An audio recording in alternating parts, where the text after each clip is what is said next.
제128화 있어야 하는 겁니다. 한동훈 법무부 장관의 전임 장관 지우기는 계속됩니다. 검찰과 언론 간의 비공개 정례 브리핑을 뜻하는 이른바 티타임을 부활시킨다는 소식인데요. 검찰의 수사검사가 책임을 지고 사건에 대한 국민의 의문을 해소할 수 있게 하겠다는 취지라고 해요. 지난 20여 년간 매주 중앙지검 차장 등이 검찰 출입기자들을 대상으로 티타임을 해왔었지만 그 이름도 찬란한 조국이가 2019년에 피의사실 공표금지를 강조하면서 사라진 겁니다. 사실 저렇게 되면 혐의가 있는 피의자들만 쾌재를 부르는 거였어요.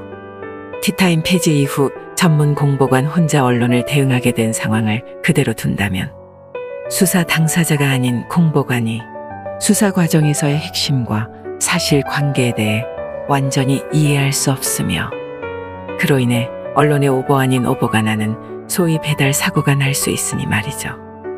과거 국민적 관심이 뜨거웠던 청와대 울산시장 선거 개입 사건을 수사 중일 때는 출입기자단이 검찰의 티타임을 요구했으나 거절당한 전례까지 있다고 해요. 허구한 날 국민의 알 권리를 입에 달고 사는 놈들이 법무부나 검찰만 유독 나중에 알 권리를 주장하니 무슨 수사를 어떻게 하는지 국민들이 알 수 없는 답답함이 있었잖아요. 또한 피의사실 공표라는 것도 그것이 온당한지 아닌지는 국민이 각자 판단하면 되는 거지. 지들이 뭐라고 작당해서 수사 마친 다음에 결과만 딱 말해준답니까? 확실히 좌빨들은 국민들 수준을 너무 낮잡아 봅니다. 문정권 초기부터 시작된 국민들 갈라치기 때문에 상당수 대한민국 국민들은 정치 중독 상황이며 똥인지 된장인지 보도 자료 몇 개만 훑어도 어지간해서는 다 알아요. 죄가 아닌 일을 책잡아서 피의사실로 공표하고 억울한 누명을 씌워 잡아넣고 요즘 그렇게 했다가는 난리 난다는 걸 이번 서해 공무원 사건만 봐도 알 수 있잖아요. 진실은 항상 드러나기 마련이고 거짓은 언젠가는 벌 받는 겁니다. 본론으로 돌아와. 한 장관은 취임 전 청문회 당시서부터 국민의 알 권리를 제한하는 관련 규정을 손봐야 한다고 주장해왔는데요. 자신이 법무부 장관에 취임하게 되면 검찰뿐만 아니라 사회각계의 합리적인 공개 범위를 살피겠다고 밝혔었어요. 이번 티타임 부활을 기점으로 국민이 사법 현안에 대한 과정을 이해하는 데 도움이 될 수 있기를 바랍니다. 한편 박고마가 정치판의 미련을 못 버리고 기웃댄다는 소식도 전해졌어요. 연일 자신의 페이스북을 통해 민주당에 감나라 배나라 하는 모양인데요.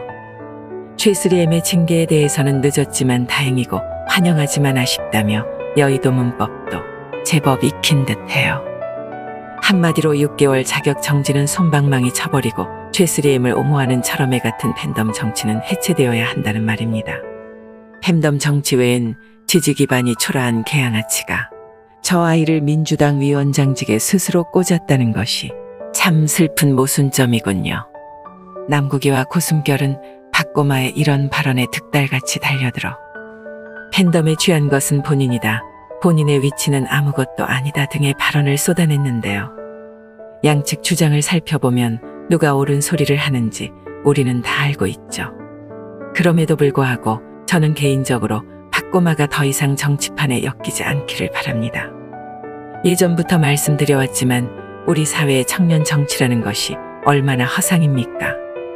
저 아이가 96년생으로 올해 나이가 26인데 우리 사회 대다수의 26살 청년들이 여의도나 기웃대고 있을까요? 가파르게 오른 물가에 취업난에 자신의 미래에 대한 불확실성과의 싸움으로 하루하루 치열하게 살아가는데 성범죄자 잡겠다고 나섰다가 어영부영 정치권에 발을 들인 박고마가 과연 그런 청년들의 입장을 대변해 줄 수 있을까요? 아니, 그런 입장에 서 있어 본 적이나 있냐고요?